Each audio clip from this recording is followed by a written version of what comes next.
welcome to Kash Dash Unscripted with our co-host Megan Ahern and Ted Kaasch and Aiden Bear. Can't forget about the bear. Okay, Megan, here's the question of the day. How many people have AI edited your photo this week? Oh, bro. Hopefully no one. I hate how AI makes my face look like it doesn't know how to do it, and it just ruins it every time. I don't remember if we talked about this on the podcast or just in person, but we had an event where you were speaking at, and then the photo got AI edited. And just so you know, the guy who works for me, John's like, I didn't do that, man. I didn't do it. But you put a rant out there. I made a comment about, I'm like, hope it wasn't us as a joke. Yeah. And you're like, no, it was you. I'm actually was. talking about you. And I'm like, oh my God, I feel so bad. But it had happened a few times. And so, like, as we go into this AI era where you throw a picture into, like, a whatever program to make a flyer, it just automatically edits. I don't think John actually made that decision. Yeah. But, like, it just automatically edits it to look, like, Softens younger or softens or however you want to call that. But makes you look kind of weird sometimes. Megan's just like, give me that roughness. I love that. I want the zit on my face. If that's what it is, let it be there. So we had Jeff on the podcast about a month ago, I think, or a few episodes back. Yeah. In the Ria Radio days. Yeah. And you don't have any feedback from him on us. No, I'm sure we talked about it, but he's just like, yeah, it was fine. Like, you know. I thought he had a good time. We refrained from drinking that day, but we definitely wanted to drink some old fashions. And he's like, just drink them. I'm like, and Owen are like, no, it's not you. We're just not trying to drink as much on the, because we found out that sometimes we get drunk on the podcast. Yeah. It just whatever you eat that day. I don't know. You have one or two, and then it's it like, goes downhill quick. And then by the third one, we're like, what are we doing? and then I'm like, I just got to get an Uber on my way home, and it's 12 o'clock in the morning. But we started earlier today, so we didn't do it. But okay, so we know that the AI photos grinds your gears. Yeah. Anything else grind your gears right now? Dude, real estate is grinding my gears. Just in general? Just all real estate. I don't know. So I bought a big package in the fall of single families, a couple duplexes, like 10 single families and 2 duplexes. And they all have just been garbage. And the project's been going way. I was going to flip the singles, keep the duplexes. Then everything's going to crap. So now I just have to flip everything. So I'm selling those off, but like we also had 10 other projects we were working on when we bought that package. And so 22 projects. Yeah, we were rolling like at least 22 projects, maybe a little more than that through the winter. How could you imagine? Yeah, and our winters are always rough, like nothing sells. And so we're like, okay, these 10 are going to get done first, then we're going to start working on the package deal, and we'll just keep rolling it. It'll be fine. My famous last words every time. It'll be fine. I'll figure it out. And they haven't sold. Like everything right now is just not selling. Or we'll get it under contract and then it will fall out. Buyers will just change their mind. Buyers suck so bad right now. We're trying to sell these completely remodeled townhouses in Air Park. Like you don't know where that's at, but it's fine. $165 price point. Okay. Yeah. Seems really fair. So fair. It's such a good price. Like it's a steal. And we can't get them to sell. People just change their mind. They nitpick us to death on the inspections. We agree to everything. Then they're like, nope, never mind. I don't want. And I'm like, what? I've literally sold this one 3 times. We're supposed to close on it yesterday, and I think it's not going to close again. I'm like, what? It's absolutely grinding my gears. We were supposed to close on an investor one 2 days ago or something. The dude just forgot to start getting the financing together. And so we went a day past closing, and he was like, "Oh shoot, I guess I need to get a loan on this." And I forgot I was buying this. My bad. Here, it's like not my bad. Get it done. Yeah. And so we're just like, oh, we're 3 weeks down, and nothing's happened. So now we got to deal with the appraisal and the this and the that, and like it's just weird. It's a weird market out there right now. Are these all in Lincoln? Mostly in Lincoln. That investor one was in Beatrice, but yeah, mostly Lincoln. I mean, is it just the area? Because I'm not necessarily seeing that on listings I'm putting up, to be honest with you. Yeah, well, maybe we just suck. I don't know. And I got a couple ones that are under renovation. We're doing for clients right now, and they'll be going up. But I don't think it's area. Like we have one in Waverly that is like $350 kind of price point. Nice house. Waverly is such a hot little town. And we got it sold, VA buyer. It literally has gone 2 weeks past closing.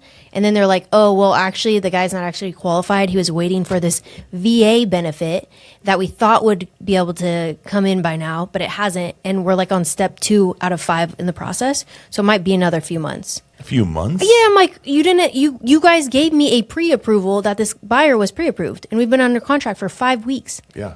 And you knew this the whole time. So just all these weird situations, total one-off stuff, but it just seems to all be happening right now. Okay, and so in that situation, do you put it up for backup offers? Because the term's over, they broke the agreement. Yeah, so. I'm going straight back on market, because even that backup offer crap, I hate that, because nobody will go look at it if it's like, oh, contract pending, like taking backup offers. Nobody even goes to show their client, because they're like it'll close, or what's the use of actually making the backup offer? They don't want to waste their time with it, whatever. No, I'm just going to go back on market.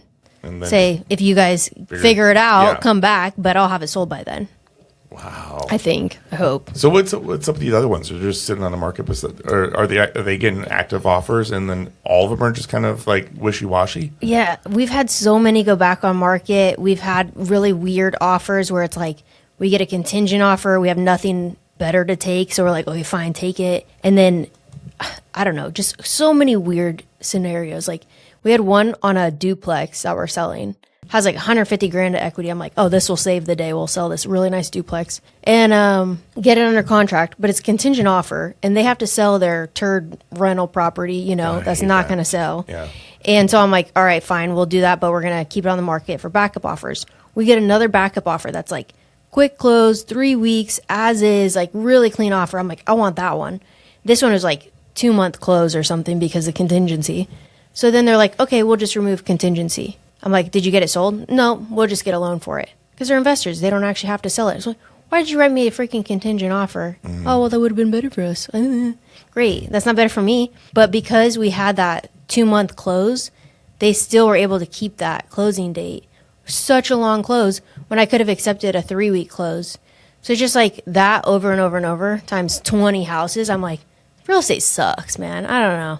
It used to be so fun when it was like 21, 22, when we'd list stuff and get like multiple offers over asking. We're like, yeah, fight for it, suckers. It's not like that anymore. It's not fun anymore. Do you think that it's going to pivot, or do you think it's going to get worse with the war? And I mean, I was talking to a commercial banker the other day, and he said that all the gains that we've made in the last 12 months have now been lost with interest rates. Are you seeing any of that? Are you hearing about that at all? Yeah, I'm a lot less bullish on real estate right now. And I might be like really deep down a weird AI rabbit holes. And I have this feeling that like you and I, like, especially me when we hang out with like people, Brandon Turner and like all these kind of like high level people, we almost live in this weird echo chamber.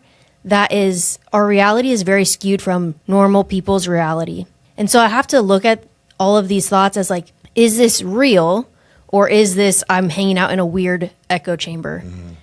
Or maybe just the people not in that echo chamber don't realize what's happening yet.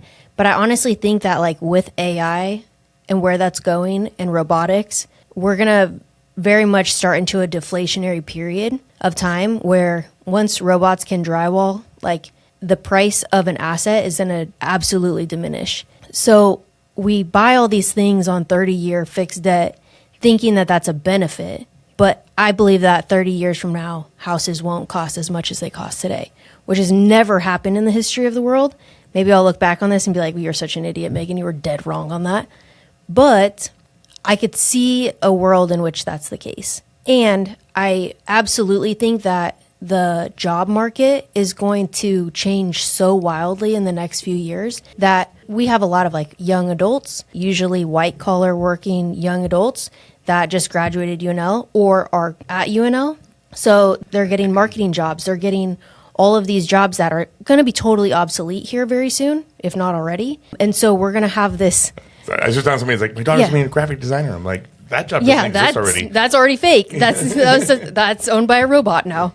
And so, you're also not going to have people going to universities the same way, at least, that they have been previously. So we don't have those tenants. We have a different shift in the workforce tenants. So I'm just a lot less bullish on putting all my eggs in the real estate basket right now. I had a crazy swing about a year ago where I got rid of most of my real estate, and then I invested in some companies where I don't have to work in. Yeah. And where I can have some guaranteed money coming in. My also big push was all the city regulation. Yeah. Most of my portfolio was short-term, midterm, and with all the city regulations with short-terms, midterms, with rental inspection programs and all this bullshit that they're putting out there, I was like, I don't want to battle with that. I just want to get into some car washes and some storage and some sober living home where I don't have to have a property manager, and I want it not in the city, so I don't have to deal with city regulation. Yeah.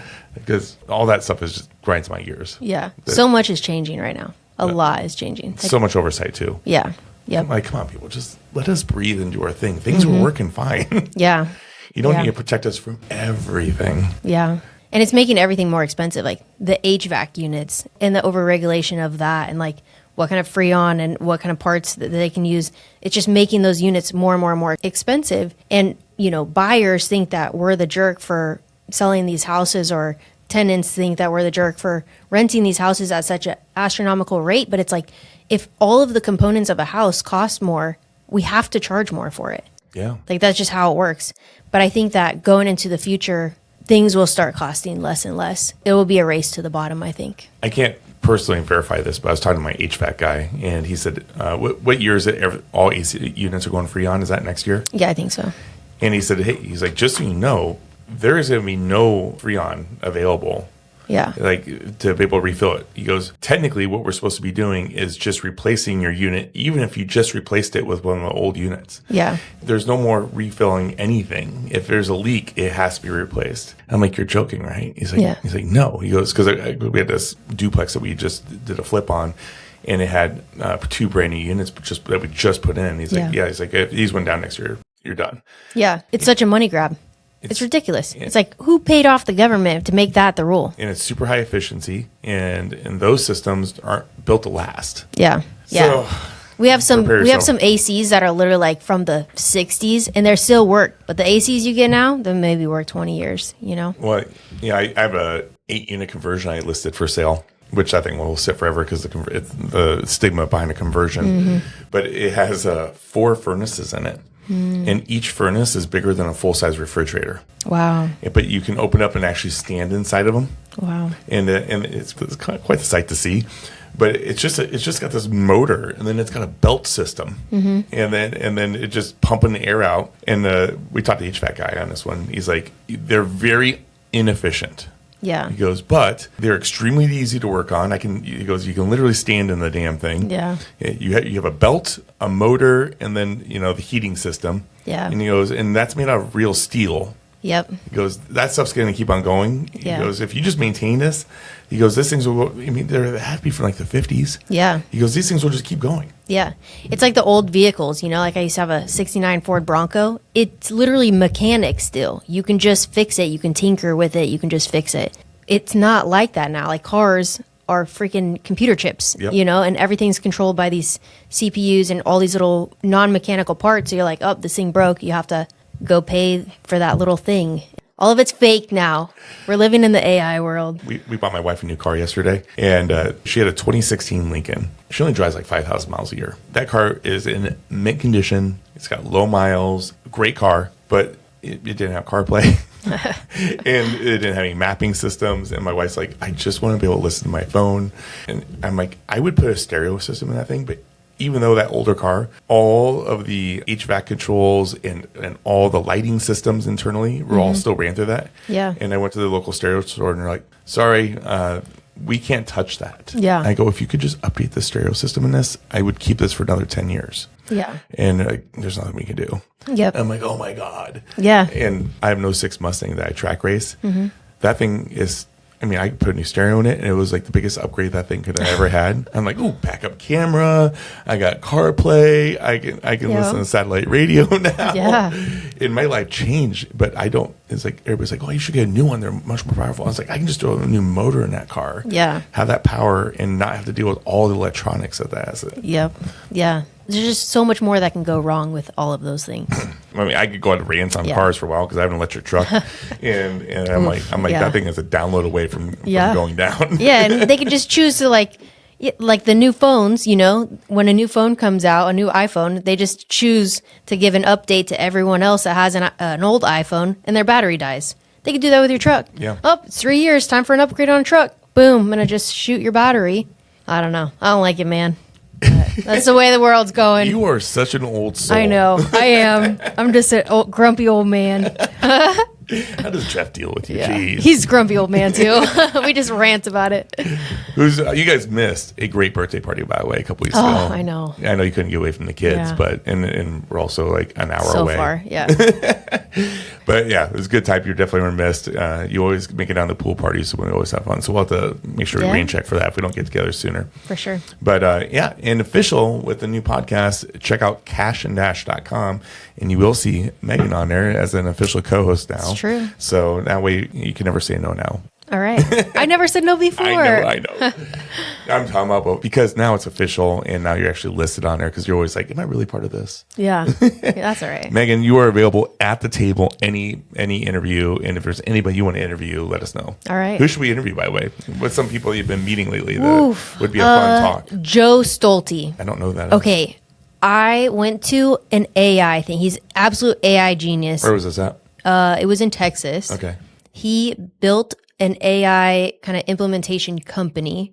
I'll call it that. I'm probably naming it wrong, but that's fine. And then sold it to a different company that's doing like medical research because this big medical research company was like, we can't build this in-house fast enough. We need to just buy it. So they bought his company, huge exit for him. And then he also is working with that company now to continue to implement AI and whatnot. But anyways, I went there about a week ago, met with him for 2 days, absolutely learned a ton, and am now implementing AI in my business, in Colin and Vince's business, doing a lot of work for different clients and kind of like implementing those things. So Colin Schwartz at Vince Gatherings. Gatherings, yep. Yep. I just met Vince a few weeks ago for the first time. Nice. But yeah, so what are you doing for those guys now? So whatever they asked me to, really. But what I learned from working from Brandon Turner is that I'm absolutely an integrator, Yeah. which is weird because I had always thought that I was a visionary because I sit in both the visionary and integrator role in our real estate business. But once I started working for a big visionary like Brandon Turner, I was like, oh, holy moly, I'm an integrator. That's why it's so fun to work for a big visionary. So now that I'm not working for him anymore, I'm like, how can I help integrate in other people's businesses? So that's generally what I'm doing for Colin and Vince, who runs Titan Mastermind. So just doing a lot of different things for them, social media management, kind of running his VAs, implementing AI, building out their Go High Level, their CRM, and all their workflows, email campaigns, all kinds of stuff. We're implementing all of that for them. I remember you putting a post out there like, how can I be involved Yeah. in your business? Like, Yeah. How many people reached out to you when you did that? I think about 10 different people Colin reached being out one? to me.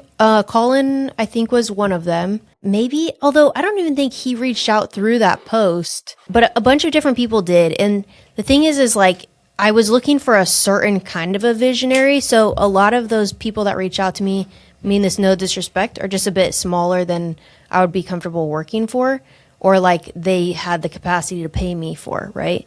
But I got a lot of good ideas and a lot of good feedback from it. I was wondering what your inbox looked like. when Yeah, I saw yeah. that. It was just random because I left that post so vague to be like, how could you use me in your business, essentially, right? I thought you were looking for business partners Yeah. via that post. Yeah. So everybody kind of read that post the way that they're doing life right now. So you're partnering with other businesses. So that's why you thought that, right? I had a lady hit me up. She's like, oh, you're doing this too? You're going to be great at it. And I was like, what are we talking about? So I met with her, had coffee, and she's like, I work as a fractional integrator for like contracting businesses. So like plumbing company, they don't really know how to run the business side of it. So I come into their business and work like 10 hours a week for them as a fractional integrator. And I'm like, that's super interesting. So I'm kind of like combining all of these different ideas that I got from the world and say, how does that look like for me? Which it will kind of look like a little bit of a fractional integrator type of a role, but more for big visionaries than for like contractor type companies. I struggled with this same concept that you're discussing right now. Yeah. Because there's when I was younger and I was working for a guy named Kelly Klein, and we ended up being partners with the nightlife company there for a while. But he was a strong visionary, and at that point, I was 100% his implementer because he'd go promise the world, and I'm the one that had to implement all the promises. Yeah.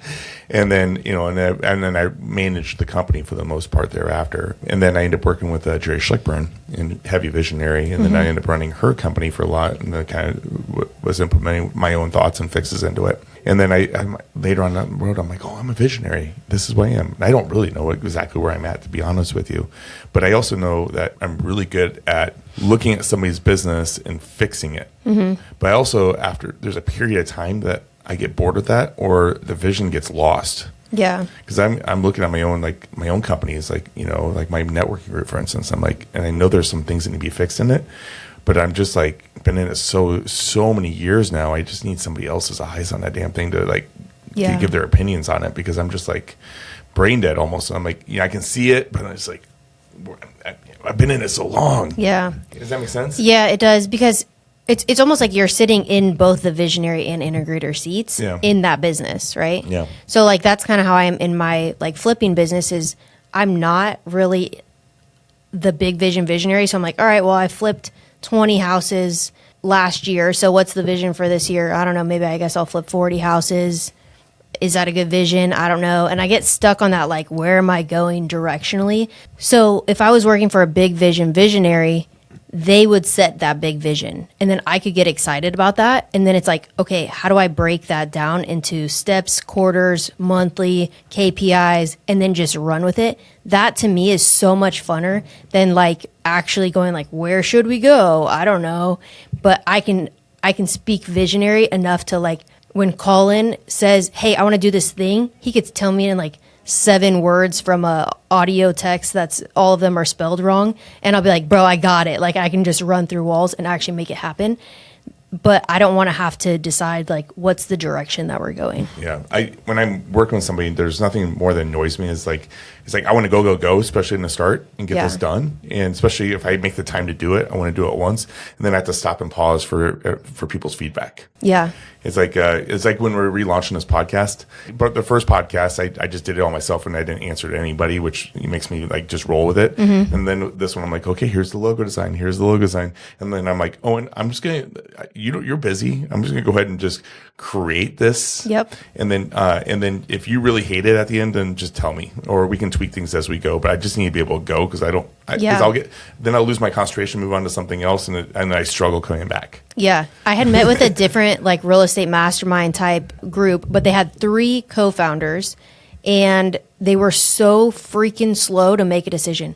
Every little minor thing was like, okay, we got to get a meeting together, and it's almost impossible to have a meeting slot with 3 big people. Vision, big real estate portfolios people. So that's a whole freaking task in itself, to talk about some little decision that doesn't matter a whole lot. Like I could make the decision. You just have to be like, I trust you, go. And so I was looking for a visionary that's like, I trust your judgment. I'm going to give you a big vision, and you're just going to run. It maybe needs a little tweaks here and there, but like Colin's just letting me run for the most part, right? So I like that. I have a new company I'm working on right now with a few people, and there's a lot of opinions on it too, and what needs done. And I'm like, you guys just gotta let me just kind of roll with it and get stuff done, because we were like kind of like stopped for almost 2-3 months. Yeah. And I'm like biting at the bit to, like, I don't know. I just can't stand the fact of something just sitting. Yeah. I'm like, we got to roll on this. So, no, that can definitely grind my gears. Yeah, for sure. So, hey, before we wrap up on that topic, what exactly are you doing for Colin Events, and what's that partnership look like? Because I didn't really know much about this just till the other day. Yeah. It's, I would say, not a true partnership. They're paying me generally as a contractor, 1099 type of a thing. But yeah, they're just paying me for whatever it is that they need. They're a little bit different from like the First Deal Brandon Turner part, in that they don't have, the piece that they don't really have is the marketing, the social media, the branding, the sales, go high level, CRM, all of that was kind of just a blank slate. So I'm going in and really focusing on that to get clients in the door, get revenue in the door, and then also working out a little bit on the back end of like, what are the processes to this, as well as integrating an AI on all of that stuff. I use AI, like I literally work on 3 screens at all times, and I'll have different AI agents up working as I'm working on projects all day long. So what that allows is that I can get like literally 6 months worth of stuff done, and I've worked for them for like 3 weeks. Like there's no way I could have done that without just massive AI implementation. But then I also want to build out the AI that they'll need to continue on with it, right? Like to push it forward. Okay, explain this 3 AI agent thing. You have 3 different AI chat bots. Like one's ChatGPT, the other one's ChatGPT sucks. Get off of chat if you're still on chat. Well, I'm just like, yeah. What are the 3 that you're doing? Like, give me. I have a ton of different windows because I'm like a little crackhead, so I'm just working on a million things at one time. But generally, I always will have at least one Claude window open, and then Claude Cowork is essentially an agent, so it does work for you. Whereas ChatGPT or Claude Chat is generally about the same, except that Claude is like smarter. Like ChatGPT is like the stupid little brother that's licking windows. Claude actually gives you good outputs. So then you have Claude Cowork, which will actually do work for you. Claude Chat. What do you mean by that? Because I've never used that. So okay, so with Claude or ChatGPT, you're just talking to it. You're asking it like, questions, and it tells you an answer, or write me a copy, an email, a description, and it gives you that back, right? But then you have to go do the thing. So what with Claude Cowork, you can tell it to go do work. So it might be like go through all of your emails and like filter them in a certain way. Reply to certain emails this way. So you'll give it access like your Gmail account? You connect it to everything. Yeah, it connects to everything. How much is that? I don't know because there's different plan amounts and it depends on your usage, but I think it's like $100 to $200 a month, something like that. So I have that one. That one goes through, does all my emails. It just does a ton of things, and you can kind of make it go do a thing, and then it will start working. It'll maybe work for like 5 to 10 minutes and then ask you a question or ask for some sort of an input, and then you have to respond back to it. That's why I always have like a ton of different things open, because it'll be working for like 5 minutes, then it'll need an input, and I'll be like, all right, go do this other thing or tweak whatever. Then I have Perplexity, which is a different one that's very similar to Claude Cowork, but it has more capabilities. I'm going to get way too technical. I'm going to get lost in the weeds here. I'm so sorry. Yeah. No, I want to know. This is interesting. Yeah. So like certain things don't hook up well to Claude Cowork, like my Podio, for example, just the API keys, like they don't really work super well with Claude Cowork or Go High Level, because Go High Level is super intricate. So if you use Perplexity, then you can make Perplexity go work in those situations that maybe wouldn't be able to work in Claude Cowork. Okay, so dumb this down a little bit. Okay. So what is Perplexity? Like, what's the real benefit of it over Claude? The main benefit over the Claude Cowork, because they're both doing work for you. Yeah. Claude Cowork, you have to have it open and your desktop open and not asleep for it to be doing work. Okay. Perplexity will go do work no matter what. So why wouldn't I just want Perplexity then? I work with a lot of them. So you use them for different things. So like for me, I'm going to talk as an LLM. I want to use Claude because... What's an LLM? A language learning model. Okay. So like just normal like ChatGPT style. Yeah. I want to use Claude, and it seems like it has the smartest outputs. If I'm going to go make Perplexity do something, I'm going to work out all the instructions in Claude, and then I'm going to go put those instructions into Perplexity, and that's actually going to be doing the work. I'm figuring out what is the scope of the project and building out that project. I'm building out email copy or whatever the parts of the project is within Claude, and then sending that like finished project into Perplexity for Perplexity to actually go do the work. Then if I can tweak that output a little bit in Perplexity. When I have a locked in, like, okay, this is what I want the output to be every time, I can just make that happen like on its own. So I can schedule it to say every Wednesday at 4:00, I want this to happen, whatever the task is. And it just goes, does the thing. And it could post on like your social media for you, or I don't have it posted on my social media yet. Not to say that it can't. I just haven't figured it out, or I haven't. Email a group of clients. It'll email a group of clients. So like, let's say we have a Zoom meeting every Wednesday at noon for this mastermind. So then I can make a task for Perplexity to do every Wednesday at 3:00 in the afternoon. Go into the Zoom account, pull the transcript from the Zoom account, summarize what we talked about in the Zoom, make that into an email, and then email all of the members of this mastermind. That's like, hey, this is what we talked about in case you missed it. Here's the link for the call, really? All this stuff, right? And then take it one step further and say anyone who's a lead in our CRM, also send that email, but you're going to change the email to be like, hey, this is what you missed out on. This is what we talked about on the call. If you want to join our mastermind, like, this is what you're missing out. It's a FOMO email, right? I get this is what you missed. Yeah, so I get that email. Yeah, this is what you missed. So from the Titans. Oh, good. Love that. But then once you set up that workflow, that agent, then you just say, okay, every timing, every one per week on Wednesday at 4:00, it runs this thing. You never have to touch it again. You don't have to remember on Wednesday to go push go on this thing. It just does that every single time. I love that. Yeah. I'm learning a lot right now. Yeah. So it's like, it feels like a lot of work up front, especially if it's on like a kind of simple task. But then once you start removing those simple tasks, you can just get so much more done for like the rest of the stuff you're working on. Aiden, are you going to be changing your life after this right now or what? Indeed. Yeah, I'm thinking about using AI for sure. You don't use any AI in your business? No, not right now. That's but I'd love to. Shocking. Yeah. It's just crazy. You get down far enough in the rabbit hole, then you start learning there's one called like Manus. So that one pulls from a bunch of different kind of AI tools. So I'll use that to create like flyers or create images because it'll pull from Nano Banana Pro, which is image generation. So you could just go really deep down the rabbit hole, but it's fun to play around with. And then I'll use Lovable to create a website. So I could create a website in like an hour of just... I will literally tell Claude what website I want to build. And then I say, prompt me, what do I need to tell Lovable? And then it will make the Lovable prompt of how do I build this website. And then it just, boop, and it spits it out. And I have this website. Make any little tweaks. Yeah, I can make a website so quick. Okay, what about an app? App, same thing. Okay. Yep. I have an app I want to build, and I got a quote. It'd be $30,000 to $50,000 to build it. That's so silly. And I'm just like, I cannot afford that.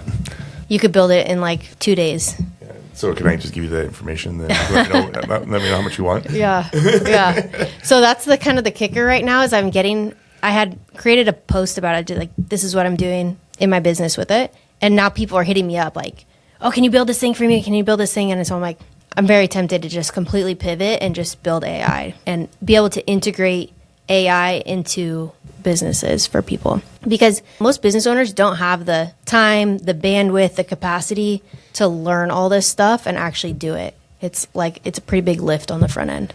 Yeah, one thing I want to do is I wanted to have an AI bot on the new website where it actually listened to every single one of our podcasts. And if somebody said, hey, tell me all the episodes that Megan Ahern's in and, or what she covered this topic, and then all Megan's episodes would come up or, Yeah, that's so easy to make. Yeah. Also, you could have a bot that responds to your YouTube comments. So like every day or twice a day, that Perplexity agent just goes in and responds to all of your YouTube comments, and you give it some guardrails. As myself. As yourself. Yeah. And then what happens when somebody talks like mad shit on there? Yeah. So you would train it of like, this is how I want you to respond to positive feedback. This is what I want you to respond to neutral feedback. This is what I want you to respond to negative feedback. And how do you answer that? So like, how do you with love respond to that? Or how do you say F off? Or like, you know what I mean? Like your voice is going to be different than somebody else's voice. My negative feedback response is usually like, hey, I appreciate your feedback. We all have our opinions. Yeah. And hopefully you enjoy the next show. Yeah. Something along those lines. Yeah. I mean, the negative feedback one's always difficult. Yeah. It's kind of like a heart grind. I know. And so for you, or for like as a content creator, like I almost don't want to see those, but you also want to respond to all your comments, right? Mm-hmm. So like it hurts your ego, or like dang, I'm trying to do this thing for the world, and these a-holes are just jabbing at me, Like I've had a post go viral before, and everyone in the comments was just like, you're such a terrible mother, blah, blah, blah. And just absolute ripping on me. And I'm like, I'm getting good views. And half of the comments are like, standing up for me or whatever. Half of them are just telling me I'm a terrible mother. While I'm literally in Maui on vacation on the road to Hana with my children, like being the best mother ever, quite honestly. And this weird stuff is happening in my brain where I'm like, I'll show them, like all of these weird responses where I'm like, if I had an AI agent to just respond to all of that, that would be much better than me having to read through it. Yeah, that's really tough. Yeah. I don't know how to handle that. All I know is I did an AI picture of Owen on mine the other day, and I made $4.07 off the post. Oh, look at that. The fun part about the tough part about the last 6 months, but by the time this airs, my Facebook 6-month ban will have finally ended. Oh, yeah. And they haven't been able to tell me why I was banned, which is the Yeah. funnest part. Because I can make a post on just my personal page, not any group. I mean, I can I need to like things, but I can't comment on anything, and I can't Facebook Messenger anybody new. That's crazy. It's part of my ban. Yeah. But to be able to not comment on anything for 6 months, Yeah. it's been really challenging. Comment jail. Yes, and sometimes I call John, the virtual assistant that works with us. I'm like, John, you have to comment on that one. Nope, I don't. I gotta say something there. That's so funny. On my behalf. Signed, Ted. Yes. Well, Megan, thank you so much for coming into town. I really appreciate this. I hope you make more of these trips. 'Cause Yeah. there's always a spot at the table for you.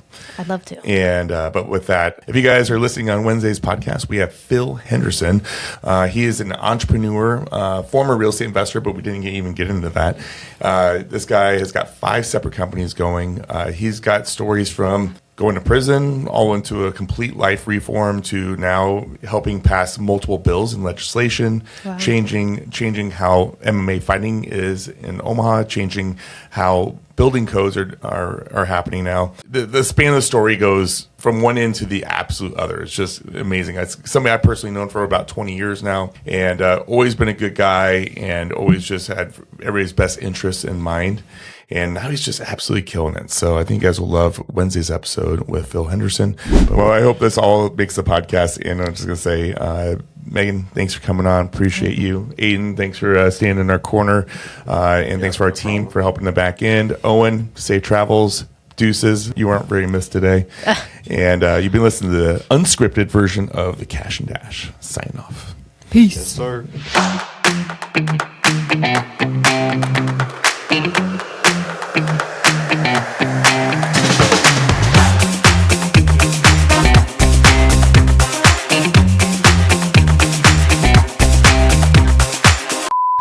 Megan, do you want to see us out? You always put me on the spot with this. I know, it's best. It keeps you on your toes. I know, because I'm like, bye. That. How do you do that? Yeah, I mean, it's your choice. It's however you want to do it. Oh, I hate The pressure. this pressure. I mean, it's pretty much your ending. So I hate can't, the ending. I can't control it. I can't. I always just cannot come in clutch on the ending. You can just Close it out. Oh, Aiden thinks he wants to do it. Oh, No, Aiden wanted to do I- it. He's got the mic. No, Yeah, Aiden, do the closing. He knows how to do it. No, He's watched 300 episodes now of this. Now you're putting me on the spot. Oh, he's Yep, all giddy. yep.